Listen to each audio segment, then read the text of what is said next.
छुपाई जाती, इसी तरह से अपने मोक्ष मार्ग में धर्म के विषय में शक्ति को नहीं छुपाना। पर अपन करते हैं कि अरे जी तो मंदिर का काम है, डलो रहने दो, पढ़ो रहने दो। अगर घर में एक पंखा चल रहा होगा और अगर वहां पर कोई व्यक्ति बैठा ना हो तो देर नहीं लगेगी, पंखा बंद कर दिया जाएगा और जो घर में रहने वाला वो कुड़कुड़ाएगा। क्या करेगा वो? कुड़कुड़ाएगा। क्या को पंखा चल रहा है, जरूरत नहीं थी, जबरदस्ती लाइट जल रही है। हमने कहा था ना, लाइट जल रही है, टोटी चल रही है और साबुन गल रही है, यही में बब्बा की आत्मा जल रही है। उस समय में आपके घर में अगर एक कोई लाइट जल रही है या कोई पंखा चल रहा है, उसका यूज नहीं है, उपयोग नहीं है, तो घर में तहलका मच जाएगा। लेकिन मंदिर में मान के चलो कोई पंखा चल रहा होगा, तुम्हारे मंदिर में है ही नहीं, अब लग जाएगी, गर्मी पड़ेगी। लेकिन अगर मंदिर में पंखा चल रहा है और उसका यूज नहीं है तो कोई व्यक्ति उसको बंद नहीं करेगा। अगर मान के चलो लाइट जल रही है, उसका यूज नहीं है तो कोई व्यक्ति बंद नहीं करेगा। यदि मान के चलो कहीं से कोई पानी फैल रहा है तो उसका यूज नहीं हो रहा तो वो आदमी बंद नहीं करेगा। आप लोग क्या समझते हो? मंदिर में आए, हमें पता है कि यहाँ 2018 में फरवरी में बाढ़ था। फरवरी शायद 17-18 फरवरी के आसपास, जितने भी हो, 18 हाँ 17-18 फरवरी या जिस भी हो, पता नहीं, जनवरी फरवरी से रनौत वालों से हमारा जुड़ाव है। पिछली बार भी इसी समय में आए थे और इस समय में भी इसी समय में आए। पर अब तो क्या बोलते हैं, ज्यादा समय रुक गए इस बार। लोग सोच रहे हमारा जा ही नहीं रहे नहीं सोच रहे थे। तो उस समय में बाढ़ था, आप लोगों ने अपना पैसा इकट्ठा किया, समर्पित हुए और ये विशाल मंदिर बन करके तैयार हो गया। ठीक है ना? ऊंचे ऊंचे शिखरों वाला है ये मंदिर हमारा, ऊंचे ऊंचे शिखरों वाला है ये मंदिर हमारा, तीरथ हमारा हमें प्राणों से प्यारा, ऊंचे हमारा हमें प्राणों से प्यारा, ऊंचे ऊंचे शिखरों वाला है ये तीरथ हमारा, ऊंचे ऊंचे शिखरों वाला है ये तीरथ हमारा। अब ये बन के तैयार हो गया। अब इसने आप लोगों ने कहीं बाहर से थोड़ा और बाहर से पैसा आया होगा अपने रिश्तेदारों का, जो भी हुआ होगा, लेकिन पूरा पैसा किसने लगाया? आप सब लोगों ने लगाया।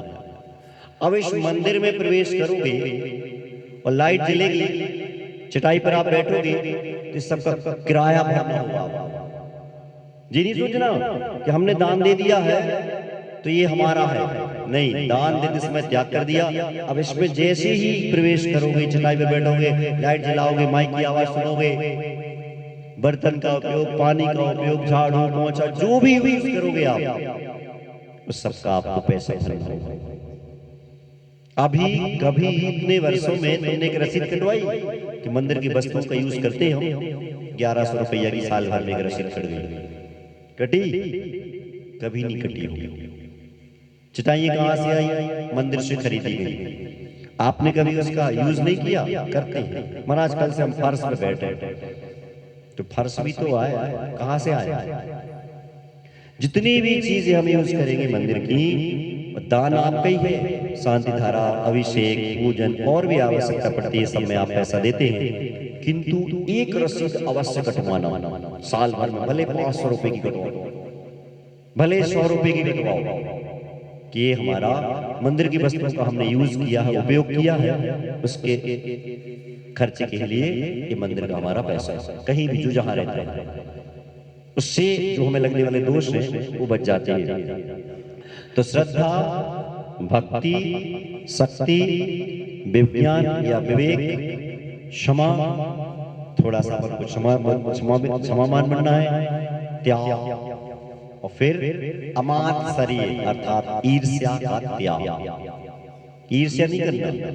अब आप लोग करते क्या हो? ये तो देते हो कि हम नहीं करे, लेकिन थोड़ी सी हो तो जा करत नहीं महाराज, हो जा क्या? ईर्ष्या। अरे महाराज अब अभी तो क्या ऐसे व्यवस्था रहती है, और कभी ऐसी चौकियां भी लगती हैं, कई बार ऐसा रहता है कि एक चौकी में 2-3 बार आहार हो गए और एक चौकी में गई नहीं। सागर में एक चौका लगता था, 30 दिन चौका लगा, एक भी महाराज के मुनिराज की आहार नहीं हुई। 98 में 30 दिन, एक महीना। हम लोगों का पहला चतुर्मास हुआ था गोमटगिरी इंदौर में, तो वहां भी चौका लग रहा था। 45 दिन किसी का आहार नहीं। बीनावारा में चौका लग रहा 40 दिन किसी का आहार नहीं। तुम्हारे यहाँ तो पता ही है कि आज हमारे यहाँ चौका लगेगा, और बोलो ना, आहार होंगे, पक्का है। उनकी सोचो 45 दिन, 1.5 महीना बच्चा पैदा होके मंदिर आ जाए।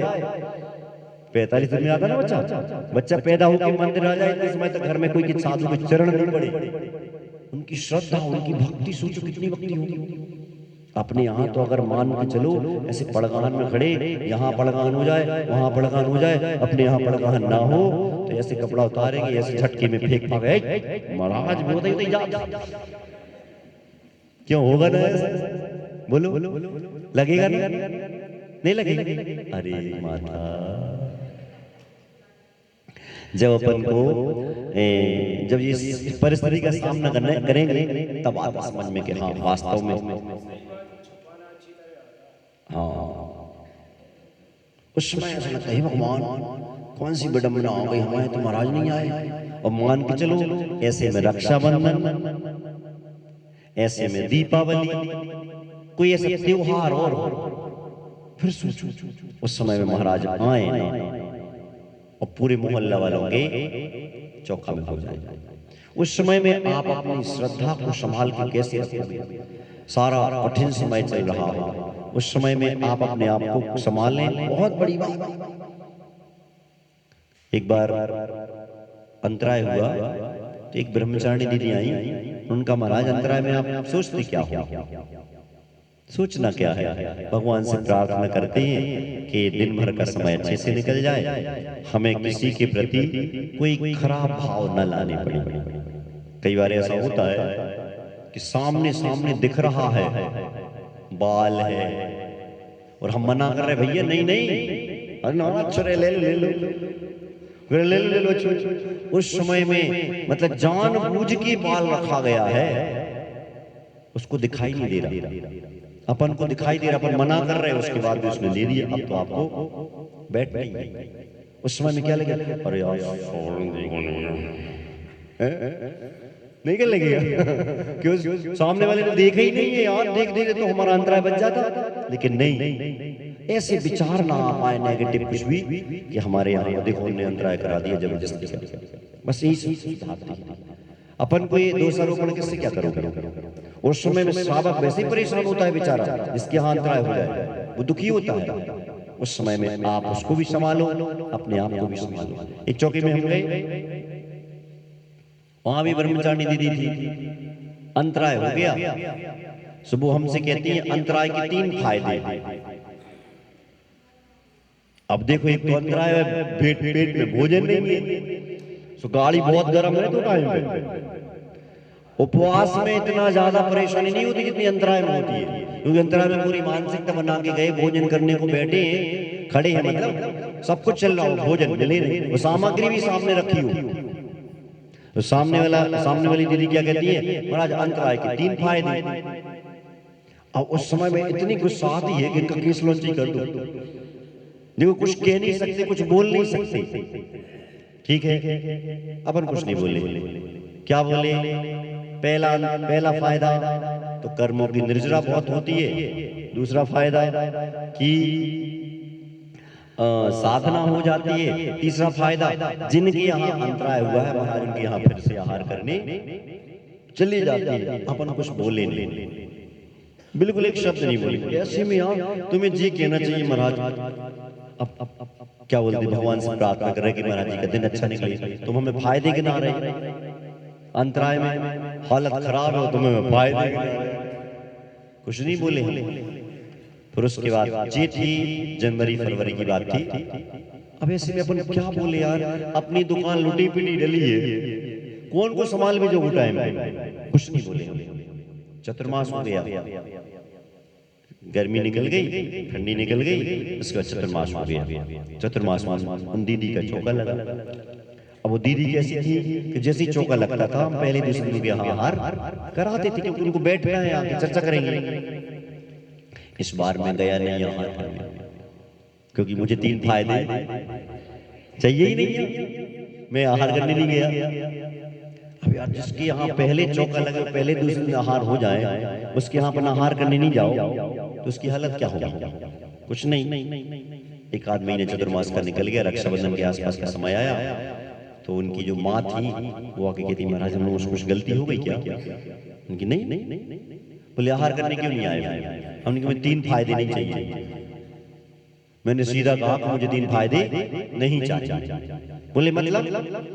उनकी अपनी बेटियों से पूछ ली।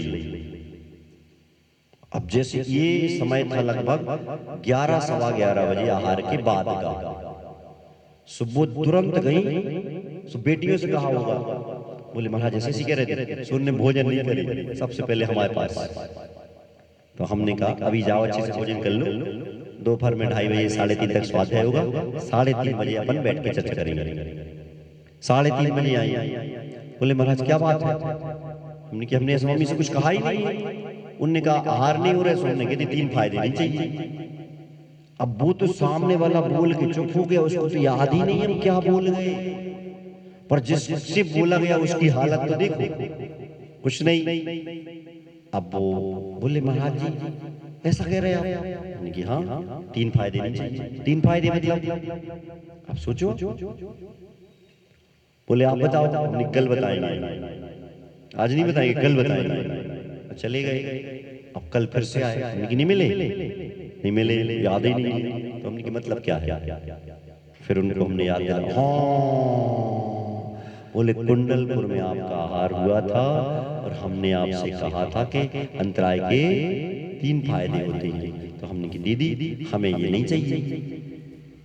बोले महाराज हमारे ऐसे भाव नहीं थे। हम कि देखो जो चीज आप कह रही हो ना, ये चीज आपके लिए अच्छा नहीं लगता। मैं बोलूं कब? जब श्रावक के यहाँ अंतराय हो गया, वो बेचारा वो दुखी हो रहा है, उस समय घबराओ नहीं, अंतराय के 3 फायदे तुम्हें फिर से पड़गाहन का मौका महाराज का मिलेगा। तो सामने वाला खुश होकर चला जाएगा। अब हमारी बात तुम बोलो, गड़बड़ नहीं होगा। इसलिए हमेशा याद रखो, क्या क्या याद हो गए? बोलो। श्रद्धा, भक्ति, शक्ति, विवेक, त्याग, क्षमा और अमात्सर्य, ये 7 गुण होते हैं। किसके 7 गुण होते हैं? श्रावक के।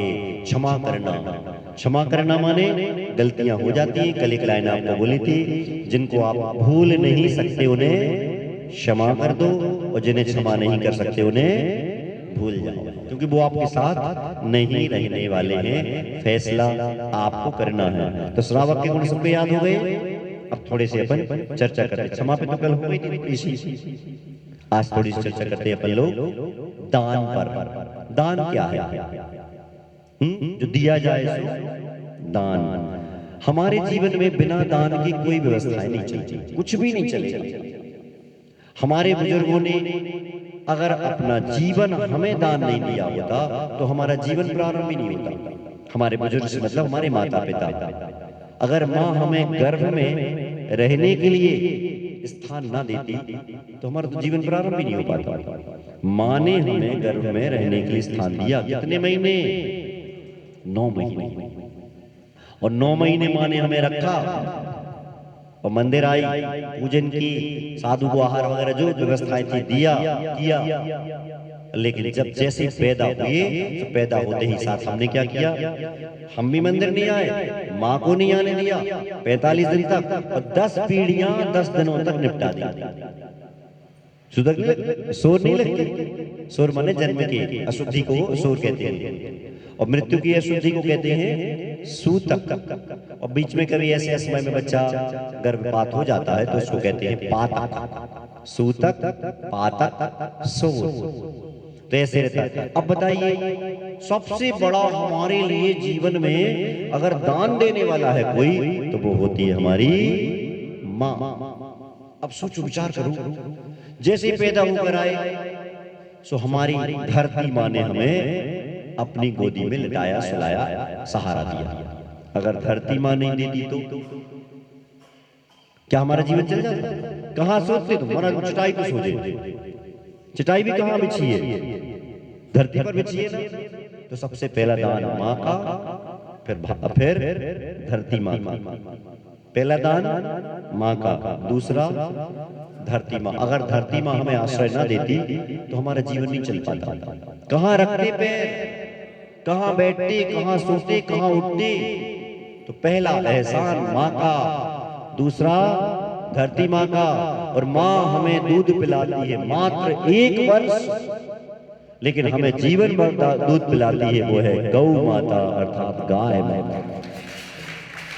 3 माँ को याद रखना, पहली माँ, फिर धरती माँ, माता, धरती माता और गौ माता।